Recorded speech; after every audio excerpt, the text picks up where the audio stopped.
O jornal Financial Times fez um editorial detonando, destruindo Jair Bolsonaro.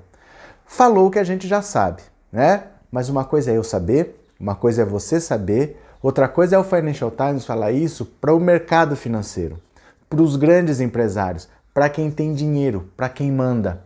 Então eu vou te explicar direitinho as consequências disso para nós, não só para o Jair Bolsonaro, mas para nós também, e por que eu falo sempre que não há chance de golpe militar no Brasil com tanque nas ruas. Isso não vai acontecer. Vou explicar com calma, vem comigo.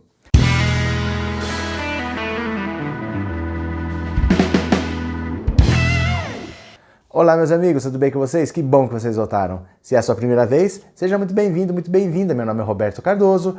Todos os dias nós estamos aqui produzindo conteúdo para você. Todo dia você pode voltar que tem vídeo novo.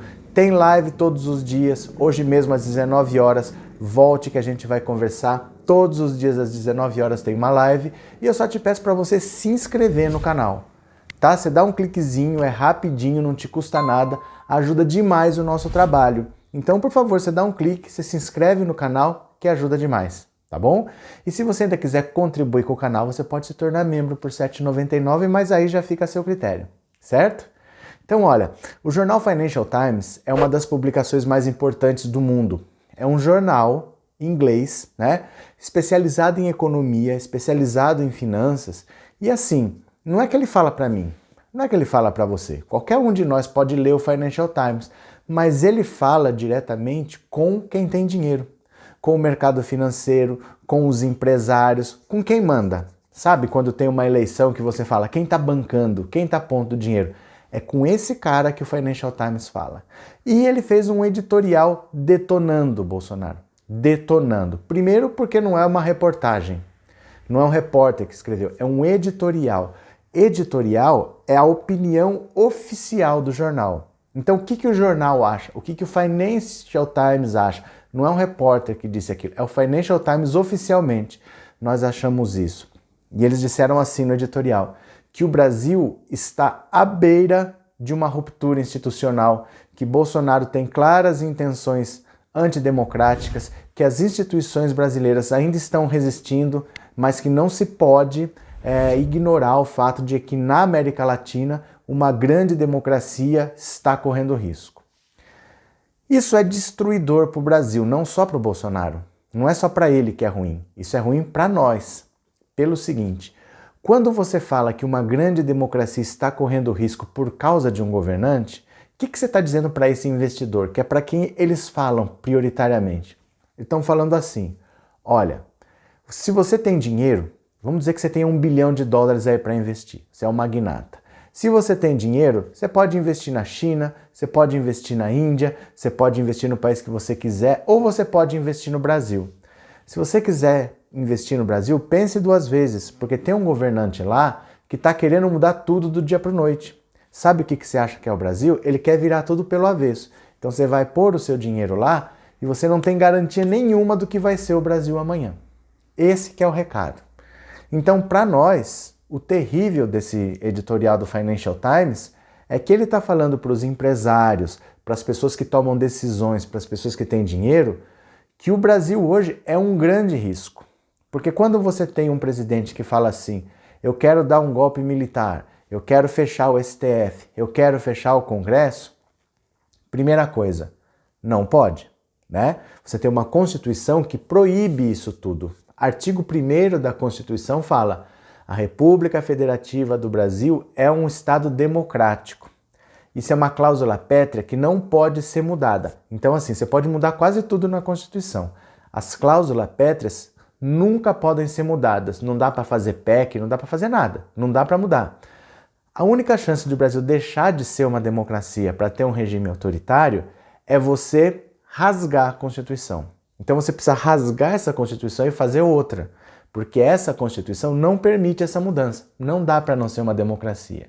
E para quem bota o dinheiro aqui, imagina, amanhã pode ser que o presidente rasgue todas as leis do país e faça outras leis como ele bem entender. Foi o que aconteceu em 64. Em 64, quando teve o golpe militar, rasgou-se aquela Constituição e fez uma que permitisse o que o governante queria fazer durante o golpe. Aí acabou a ditadura em 85, rasgou-se aquela Constituição também e fez-se outra, que foi promulgada em 88, que é a que a gente tem hoje. Para o investidor estrangeiro, ele fala, eu vou botar o meu dinheiro ali, porque hoje eu sei quais são as leis. Mas e amanhã se esse cara rasgar tudo? Ele vai fazer o quê?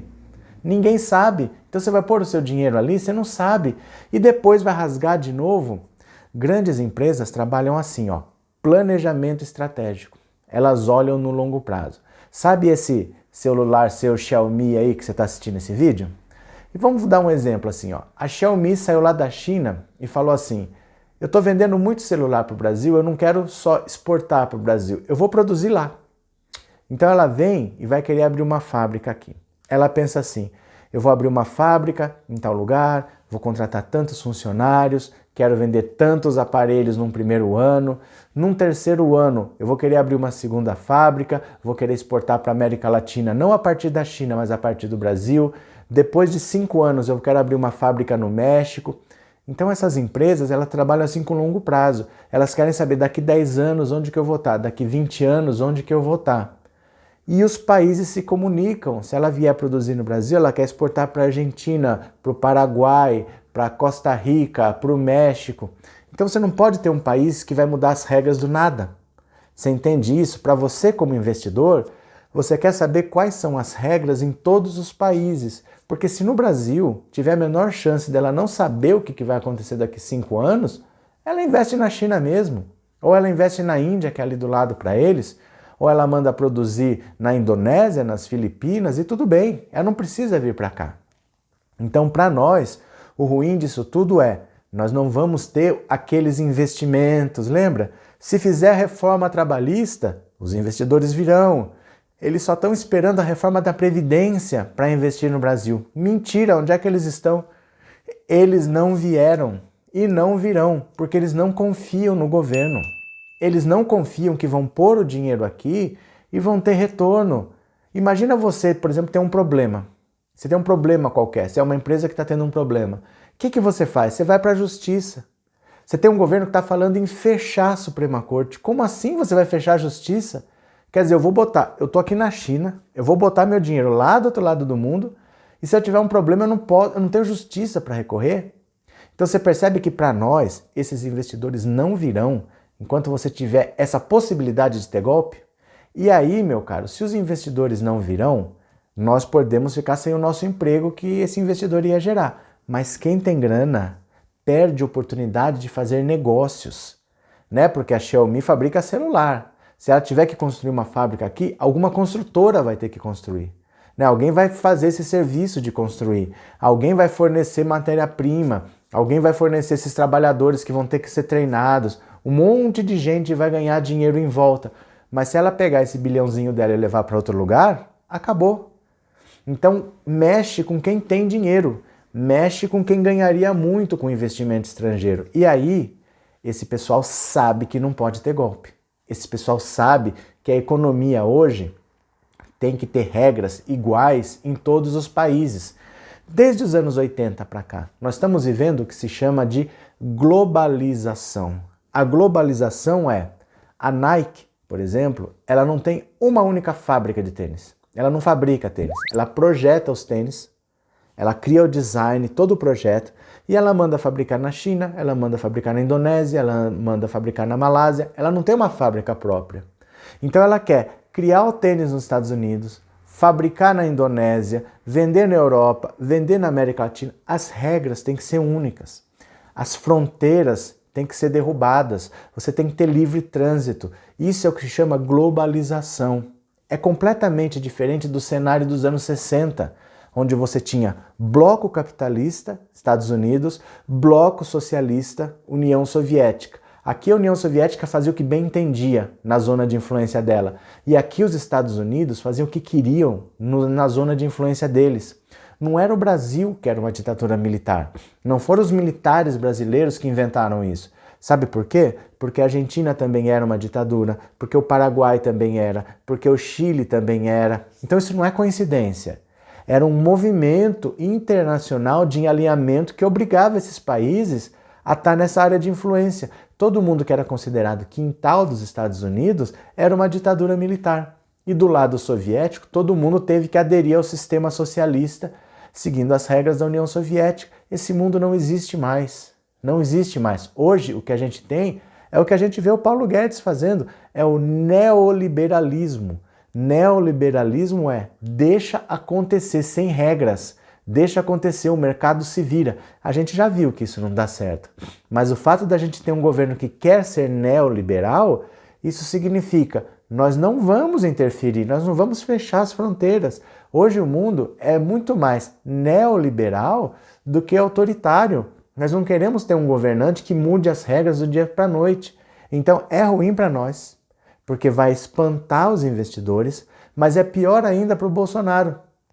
Porque como que ele vai se sustentar? Imagina se ele der um golpe. Amanhã, quem tem dinheiro derruba ele. Fala, não, aqui você não vai fazer isso não.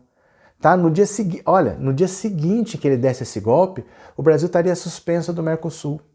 Porque o Mercosul tem cláusulas democráticas. Você não pode não ser uma democracia para estar no Mercosul. Ah, mas e a Venezuela? Foi um grande debate. No tempo do governo Lula, o Lula queria incluir a Venezuela no Mercosul, dizendo que o problema da Venezuela era o bloqueio dos Estados Unidos e ela tinha que estar aqui dentro. E os outros países eram contra. Mas o Lula foi a favor da Venezuela e o Lula fez pressão e a Venezuela entrou. Hoje, quem seria pelo Brasil? Quem seria por Bolsonaro? Quem falaria assim, não, a gente sabe que tem essa regra, mas é o Bolsonaro deixa. Quem faria isso? Quem seria? No dia seguinte a gente estaria suspenso do Mercosul. E a indústria brasileira que não exporta para ninguém no mundo. A indústria brasileira só exporta para o Mercosul. Né? A indústria da linha branca, de cozinha, geladeira, isso tudo que só exporta para o Mercosul. Vai exportar para quem? Né? Porque eles estão muito bem, se eles não comprarem do Brasil, eles compram da China e estão perfeitos. E nós? O que isso geraria de desemprego? Quantas empresas não quebrariam? Então esse artigo do Financial Times é para a gente ficar muito esperto, mas ler nas entrelinhas. Eu falo sempre, um golpe militar dos moldes dos anos 60, com o exército na rua e militares tomando poder, isso não existe mais. Existia no Brasil porque não foi uma decisão dos governos do Brasil ou então uma decisão do exército brasileiro. Isso foi uma decisão que veio de fora e isso aconteceu não só no Brasil, aconteceu na América Latina inteira. Não existe mais esse movimento por autoritarismo no mundo. O movimento é por neoliberalismo. Então o Brasil estaria completamente fora da economia e quem tem dinheiro não quer isso. Não ache que os donos do dinheiro são o véi da van, o véi do madeiro, que isso daí é gente pequena. Os donos do dinheiro são os grandes banqueiros, as famílias que comandam Itaú, Bradesco, que tem muito dinheiro, que tem bilhões realmente. Esses sabem que para eles continuarem ganhando dinheiro, para o mercado continuar funcionando, para o Brasil ficar inserido nas bolsas internacionais, o Brasil precisa ter regras. O Brasil precisa cumprir os acordos. O Brasil não pode rasgar leis de um dia para o outro. Então, um golpe militar não há possibilidade de acontecer. O que pode acontecer é o que já aconteceu. É um golpe parlamentar que já aconteceu em 2016 com a Dilma.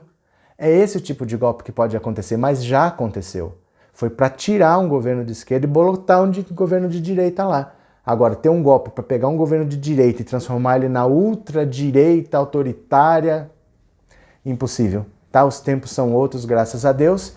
E o mercado é que vai ditar as regras. Não é Bolsonaro que dita as regras. Bolsonaro não está conseguindo nomear o ministro que ele quer, que a caneta não está mais na mão dele. Tá bom? Então era isso. Se você gostou, se inscreva no canal. Agora aqui no final eu vou deixar o nome das pessoas que ajudam o canal lá no Apoia-se, que é uma forma de agradecimento. Fechado? Um grande abraço para vocês e eu já fui!